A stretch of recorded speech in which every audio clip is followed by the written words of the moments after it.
would just like to thank Phyllis Dennis so much for that framing. It really leads very well into what Dissenters does. So I just wanted to thank you for all of that, and especially what you were saying about what our movements should consist of, because that's really what Dissenters focuses on. So again, thank you. Um, so I'm going to provide a little bit of framing before I get into what Dissenters does and what we're doing here at American University. Being at the heart of DC at this prestigious institution for the last 3 years has ironically taught me a lot about the nation state we're so proudly named after. As we sit and learn on stolen Nakanchtak, Anacostan, and Piscataway territory, I recognize this country as a 500-year-long colonial project, a project forged in white supremacy, grounded in exploitative racial capitalism, and mobilized through relentless oppression.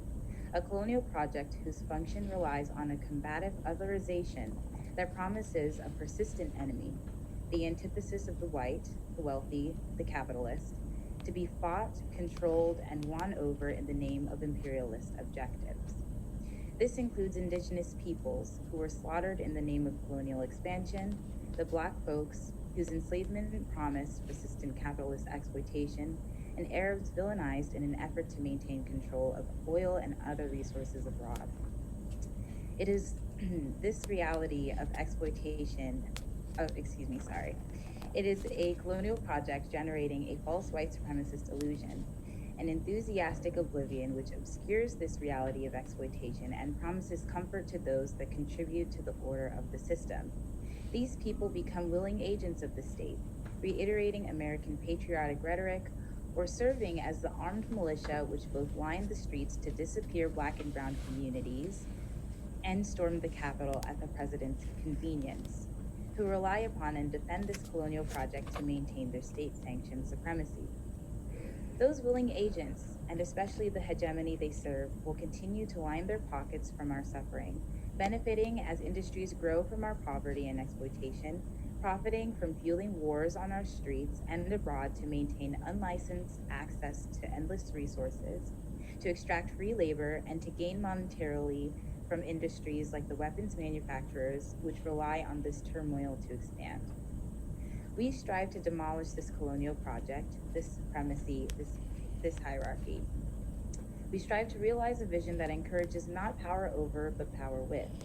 A vision in which we collectively contribute to the creation of systems that work for all of us. This is why I've joined Dissenters, a national organization working to turn the tide against war by educating youth about the threat of the military-industrial complex and how war and militarism impact their everyday lives. Emphasizing the destruction from war on a global scale, Dissenters stresses the inevitable connectedness between militarism, police violence, racism, poverty, climate change, and other phenomena that persistently threatens global societies while perpetuating violence against marginalized communities at home. And that includes Black and brown communities, indigenous communities, impoverished communities, and etc. Overall, our goal is to reclaim resources and funding persistently given to war-making industries, including weapons manufacturers and war profiteers, and to redirect those resources to our communities as well as life-giving institutions like our education system. The Divest from Death campaign ultimately embodies this latter mission of Dissenters, asking youth to urge their schools to divest in wealth, research, and overall support from any war industry they may have stakes in. With this campaign, we hope that major educational institutions stop funding and researching for war industries, and that this can increase the stigma of war for our generation. At American University specifically, our first goal within this divestment campaign is to remove Wes Bush, former CEO of Northrop Grumman, from our Board of Trustees, who David mentioned earlier. I'm sure that you're all aware that Northrop Grumman is one of 5 major weapons manufacturing companies in the world. During his time there, he oversaw the mass creation of B-2 bombers, F-35s, and other lethal weapons and technologies used to assault and destroy populations all over the world, including against Palestinians. Wes Bush has made a career profiting from war, and he does not represent American University, nor does he reflect American University's values and initiatives. As members of the AU community, we urge you all to join our call to remove or profiteer West Bush from his position and encourage him to resign. As AU proudly advertises being an institution with a reputation for creating meaningful change in the world, and where leaders of today train the leaders of tomorrow, appointing someone like Bush to a leadership position is in deep contradiction with these stated values.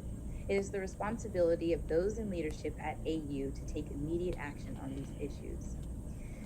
I'm going to place a few links in the chat for all of you.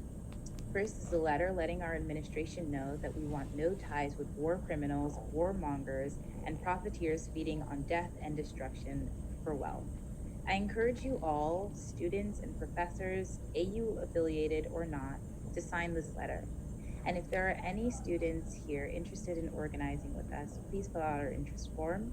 I'll place all of those in the chat for you. Thank you again for allowing me to speak with you all. And I'll place our social media links as well.